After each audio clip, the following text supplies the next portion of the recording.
Saudara-saudari yang kekasih dalam Tuhan, kita akan membaca Alkitab dan merenungkannya. Namun sebelum itu mari berdoa. Ya Allah yang kami imani dalam anak-Mu Yesus Kristus, Tuhan dan Juru Selamat kami yang hidup. Ada rasa syukur dan kegembiraan kami di saat ini. Kami boleh diperkenankan Tuhan untuk mendengarkan sabda selamat-Mu. Sebelum kami membaca dan merenungkannya, kami mohon Tuhan, kiranya Roh Kudus menguasai hati dan pikiran kami, agar kami dimampukan untuk memahami sabda selamat-Mu. Kami sungguh menyadari bahwa tidak mudah untuk memahami firman Tuhan. Dan karena itu ya Allah, kiranya kami dimampukan untuk memahami firman-Mu dan juga melakukannya dalam hidup kami tiap-tiap hari. Inilah kami ya Tuhan yang sudah siap untuk mendengarkannya. Amin. Saudara-saudara kekasih yang saya kasihi dalam Tuhan, pembacaan kita di saat ini terdapat dalam Lukas, Injil Lukas pasal 19 ayat yang pertama hingga ayatnya yang ke-10. Saya akan membaca firman Tuhan untuk kita semua. Perikop bacaan kita, Sakeus. Yesus masuk ke kota Yeriko dan berjalan terus melintasi kota itu. Di situ ada seorang bernama Sakeus, kepala pemungut cukai, dan ia seorang yang kaya. Ia berusaha untuk melihat orang apakah Yesus itu, tetapi ia tidak berhasil karena orang banyak sebab badannya pendek. Maka berlarilah ia mendahului orang banyak, lalu memanjat pohon ara untuk melihat Yesus yang akan lewat di situ. Ketika Yesus sampai ke tempat itu, ia melihat ke atas dan berkata, "Sakeus, segeralah turun sebab hari ini aku harus menumpang di rumahmu." Lalu Sakeus segera turun dan menerima Yesus dengan sukacita. Tetapi semua orang yang melihat hal itu bersungut-sungut katanya, "Ia menumpang di rumah orang berdosa." Tetapi Sakeus berdiri dan berkata kepada Tuhan, "Tuhan, setengah dari milikku akan kuberikan kepada orang miskin, dan sekiranya ada sesuatu yang kuperas dari seseorang akan kukembalikan 4 kali lipat." Kata Yesus kepadanya, "Hari ini telah terjadi keselamatan kepada rumah ini, karena orang ini pun anak Abraham. Sebab anak manusia datang untuk mencari dan menyelamatkan yang hilang." Demikianlah firman Tuhan, dan berbahagialah kita semua yang mendengar firman Tuhan. Kiranya kita dimampukan oleh Tuhan untuk memaknai firman Tuhan dan berupaya untuk melakukan firman-Nya dalam hidup kita tiap-tiap hari. Saudara-saudara kekasih dalam Tuhan kita Yesus Kristus, sebelum kita ada dalam renungan hari ini, saya ingin menunjukkan ada sebuah gambar. Dan saya ingin saudara-saudari sekalian untuk menilai gambar apakah yang hendak saya perlihatkan kepada saudara-saudari. Menurut saudara-saudari, apa gambar yang ada di sini?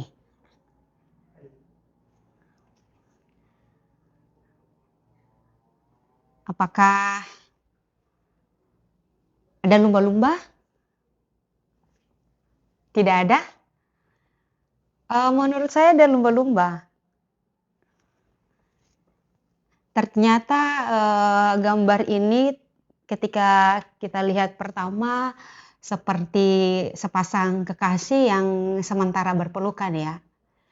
Jadi rata-rata kita melihat bahwa ternyata gambar ini terlihat ada sepasang kekasih antara laki-laki dan perempuan. Padahal sebenarnya bukan hanya itu ya. Ternyata di gambar ini ada 10 ekor lumba-lumba.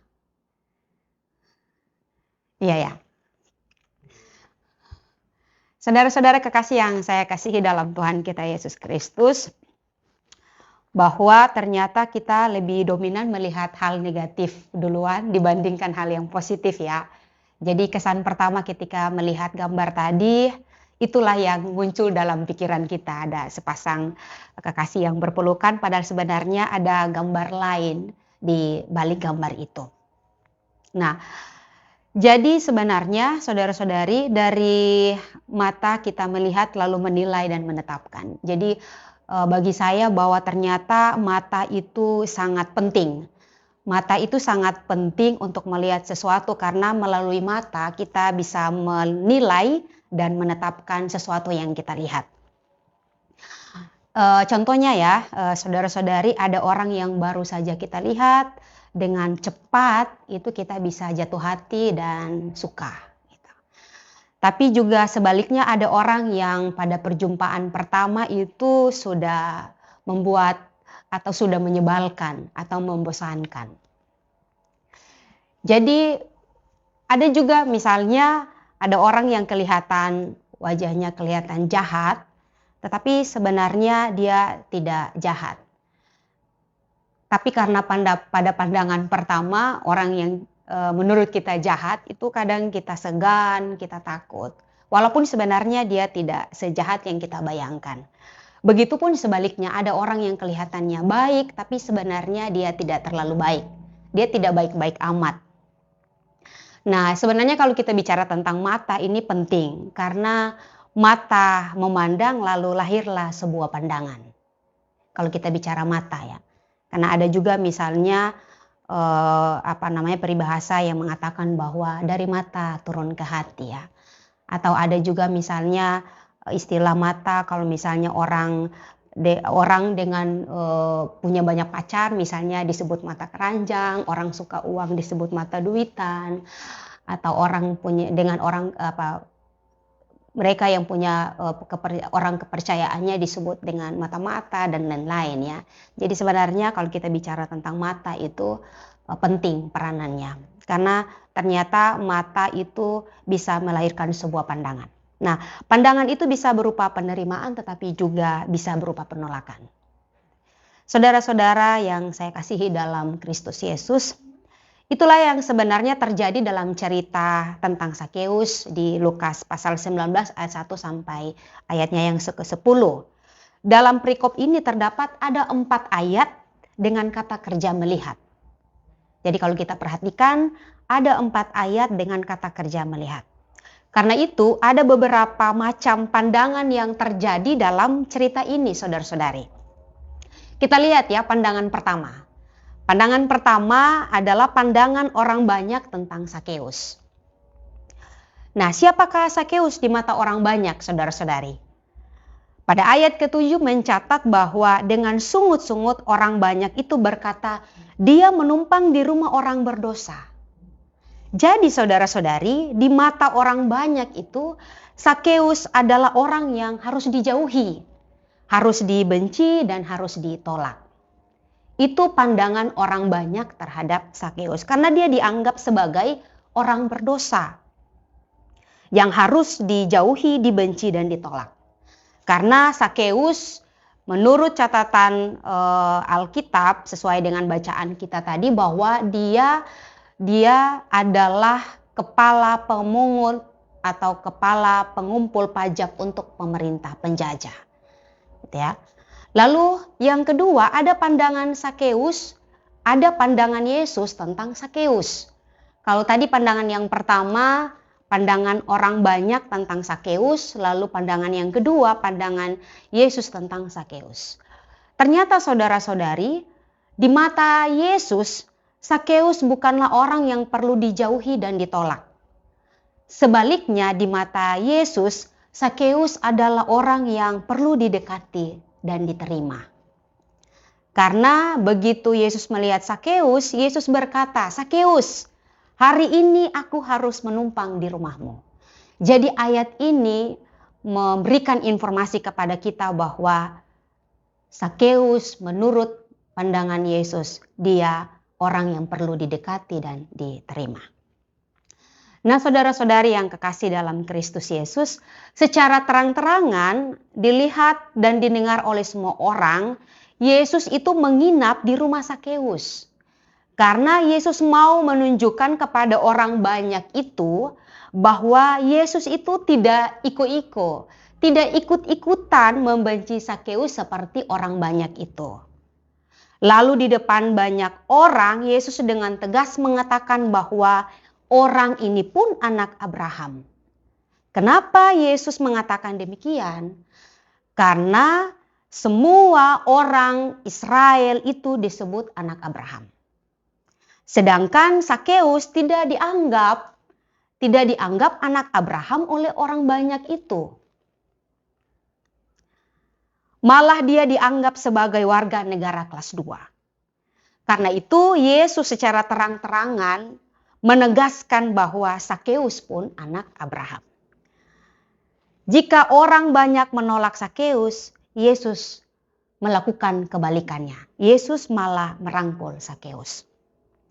Itu pandangan kedua. Pandangan ketiga adalah pandangan orang banyak tentang Yesus. Kalau yang pertama, pandangan orang banyak tentang Sakeus, lalu yang kedua pandangan Yesus tentang Sakeus, pandangan yang ketiga adalah pandangan orang banyak tentang Yesus. Nah, sebagian dari orang yang hadir itu, sebagian orang banyak ini merupakan pengiring Yesus. Kita bisa lihat dan kita bisa baca pada ayat sebelumnya dari perikop ini. Kita bisa lihat ya, Lukas 18 ayat 43 mencatat bahwa seluruh rakyat melihat hal itu dan memuji-muji Allah. Ternyata saudara-saudari, mereka mengikuti berbagai kegiatan Yesus dan membuat mereka kagum terhadap perbuatan Yesus. Tetapi ternyata mereka sama sekali tidak kagum ketika melihat Yesus mendekati Sakeus. Jadi orang banyak itu kagum melihat perbuatan Yesus, tetapi orang banyak itu tidak kagum ketika melihat Yesus mendekati Sakeus. Malah sebaliknya di ayat yang ke-7 mencatat, tetapi semua orang yang melihat hal itu bersungut-sungut. Jadi semua orang itu bersungut-sungut ketika Yesus mendekati Sakeus. Ternyata orang banyak itu menginginkan agar Yesus menjauhi dan menolak Sakeus. Jadi ternyata saudara-saudariku, di sini terlihat kuatnya sentimen penolakan. Jadi kita lihat bahwa terlihat kuatnya sentimen penolakan. Nah, menurut Andar Ismail bahwa kisah Sakeus ini adalah kisah penolakan. Dan kisah ini bisa terjadi pada tiap orang di tiap tempat. Bisa jadi di antara kita ada yang mengalami seperti ini. Dan saudara-saudariku, apapun bentuknya, penolakan itu selalu menyakitkan hati. Karena semua orang, siapapun dia butuh diterima. Dia butuh diakui, dia butuh dicintai, dia butuh diakui keberadaannya. Tetapi kenyataannya bahwa yang banyak terjadi justru penolakan daripada penerimaan. Padahal kebutuhan manusia yang paling hakiki adalah kebutuhan diterima, diakui, dihargai, dicintai, disambut, diikut sertakan dalam keluarga, dalam komunitas, dalam jemaat, masyarakat, bangsa maupun negara. Itulah sebabnya saudara-saudari, ketika orang banyak menolak, Yesus malah menerima. Dia tidak ikut-ikutan menolak Sakeus. Yesus malah mendekati dan justru dia melakukan hal yang di luar dugaan. Dia malah menginap di rumah Sakeus. Sikap Yesus tentu membuat Sakeus bergembira. Siapa yang tidak pengen diterima dan tidak pengen diakui? Apalagi Sakeus dikenal sebagai orang yang berdosa. Dan karena itu ketika Yesus mau menerima dia dan menginap di rumahnya, dia sangat bergembira. Kita bisa membayangkan orang yang tidak pernah diterima, lalu ada orang yang bersedia diri secara jujur dan tulus mau menerimanya, pasti dia sangat bergembira. Gembiranya luar biasa. Saudara-saudariku yang kekasih dalam Tuhan kita Yesus Kristus, sikap Yesus tentu membuat Sakeus bergembira. karena masih ada orang yang mau mendekatinya dan mau menerimanya. Dalam kegembiraannya, Sakeus secara spontan dan dengan penuh kegembiraan langsung berdiri dan berkata seperti ini, "Tuhan, setengah dari milikku akan kukembalikan kepada orang miskin." Itu rasa gembiranya Sakeus ketika dia menyadari bahwa ternyata dia diterima. Ternyata ada orang yang menerima dia dan ada orang yang mau mendekati dia sampai mau menginap di rumahnya. Dan bentuk kegembiraannya dia mengatakan kepada Yesus bahwa Tuhan, setengah dari milikku akan kukembalikan kepada orang miskin. Lalu dengan gembira pula Yesus menyimpulkan bahwa hari ini telah terjadi keselamatan kepada rumah ini. Itulah yang disebut penerimaan. Saudara-saudara yang kekasih dalam Tuhan kita Yesus Kristus, Pak Andar pernah mengatakan begini, jika penolakan menyingkirkan orang dan melukai hati, maka penerimaan justru merangkul orang dan memulihkan hati. Sebenarnya Allah tahu bahwa setiap orang itu mempunyai kebutuhan untuk diakui dan diterima. Allah itu tahu bahwa manusia itu butuh dicintai, dihargai. Karena itu seluruh hidup Yesus adalah model yang bersifat menerima orang lain. Tanpa mempersoalkan apa imannya. Tanpa mempersoalkan apa imannya kuat atau lemah. Tanpa mempersoalkan apa imannya besar atau kecil. Tanpa mempersoalkan apa agamanya atau rasnya. Tanpa mempersoalkan apa warna kulitnya, putih atau hitam.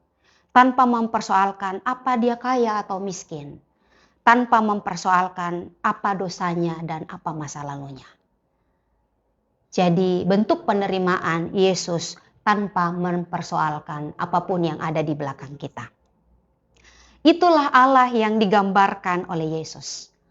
Allah adalah Allah yang matanya bukan hanya mata kepala tetapi juga mata hati.